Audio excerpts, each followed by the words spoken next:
Kevin Sidebottom. I'm a speaker, author, and trainer, most notably for the Sales Process Uncover training, where I go around and teach organizations how to adapt a sales process so that they can sell more and effectively. Today, let's talk about how to increase your car sales. That's right. Now, I want to warn you, most customers think of car salesmen like back in the 1970s, like that movie Used Cars. They think of people like that when they're in sales. We know that's not true and that you're actually out there to help your customers, right? You want to help them find the best option for them. So today I want to talk to you about how you can increase your car sales. Now, it's going to be through the sales process. And the sales process is going to answer the 5 buying decisions that your customers have. If you answer those well, guess what? You're actually going to make the sales and you're going to increase them. And by following a process, you're actually going to increase your efficiency. That's right. Now to step back really quick, I want to tell you why you want to have a sales process.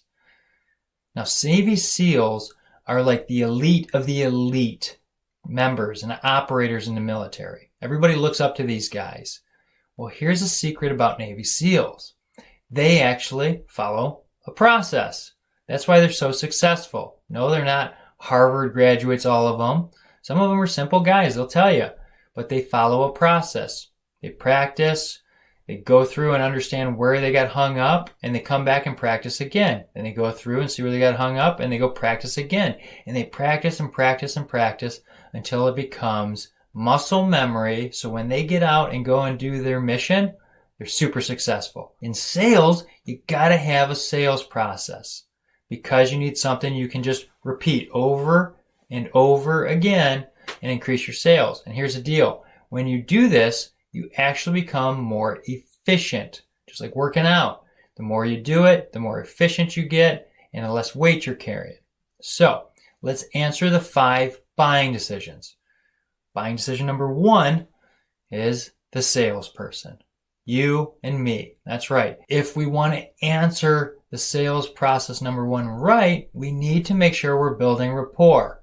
Now, rapport is not just finding something in common and talking about that. It is actually going out and caring about the customer.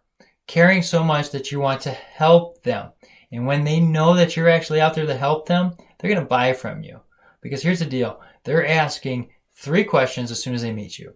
Do I like you? Do I trust you? And how can you help me? If we can't answer those in a quick amount of time, they're going to go off to somebody else. And you know when someone says they're coming back later, they ain't coming back. They're just lying to you. So we want to make sure that we're answering those questions. We don't want to be confrontational. We want to be open. And it depends on what colors we wear and everything that I teach in the sales process. But you want to focus on building rapport. You want to be valuing the customer and trying to help them. Okay? So focus on building those relationships and asking great questions because those questions are going to help you later on in your sales process. Number 2 thing you have to sell, which is buying decision number 2, is your organization. It's not just you out there selling. What does your organization do to support the customer? Whether it's a service contract, whether it's warranty, what do you guys offer the competition doesn't do, and how you're going to add value to the customer? Because that's what they're looking for. They need support. Because here's the deal. Yeah, they like you, but someday you're not going to be there, and they're going to still be working with this organization. What does the organization add as value? Okay, they care about that more than they care about the product itself, because they can go buy another product and service from anywhere. But they care about who they're dealing with. Okay? Now, we get into the 3rd buying decision, which is, finally, the product. Okay? Now, I know you're sitting there going, well, this one's easy. I'm going to fast forward. Don't do that. Stick with me here. So, when we're selling the product, we don't want to sell features and benefits. People don't buy features and benefits. They buy answers to their needs. Okay, I want to say that one more time. They buy answers to their needs. So we need to make sure that we're answering those. You know how we do that? back in buying decision number 1, we're asking lots of questions. We want to know what situation they're in. We want to know where they're at, their timeline. What are the ramifications if they don't do this correctly and in the right amount of time? What's the issues? What's the ramifications? So if we're asking these questions well enough, we're actually going to make the sale. They're going to say, you know what? I like this product and service. Let's go do this. Okay? If we do that well, we're going to buy the car, or at least get into the next step, which is price. Yeah, that's right. We're going to get into the price aspect of the buying decisions. And if they don't like the price, they're going to object to it. Because if they don't see the value that you're offering to that price, well, they're going to question it and they're not going to buy. So we need to make sure that we're answering all these things. Now, if you do get an objection, it's okay. Don't worry about it. Jump back into the process to understand their needs and verify which ones are the biggest needs. 9 times out of 10, the buyer is going to come in and say, well, I got to go talk to my wife. Well, here's the deal.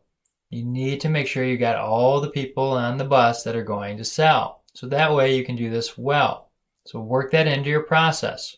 But if they buy into the price, now here's the thing. If they go and buy from you, you gotta be able to make them a success. What can you do to make them successful after the sale? Okay, don't just take that check and walk away. What are you doing in your sales process to add value to them so that they're successful? Because you've got about a 90-day window to make them successful. And if they do, guess what's going to happen? They're going to tell all their friends and family that they need to come see you when they go to buy a car. They want to work with you. They're like your own little sales force. Now here's the problem. If you don't serve them well, guess who they're going to tell not to do business with? You. So it behooves us to make sure we have the right process in place. Okay? If you have any questions, feel free to reach out to me. I'm here to help. And then if this video has been helpful, hit like, subscribe so other people can get this information. All right? Catch you next time.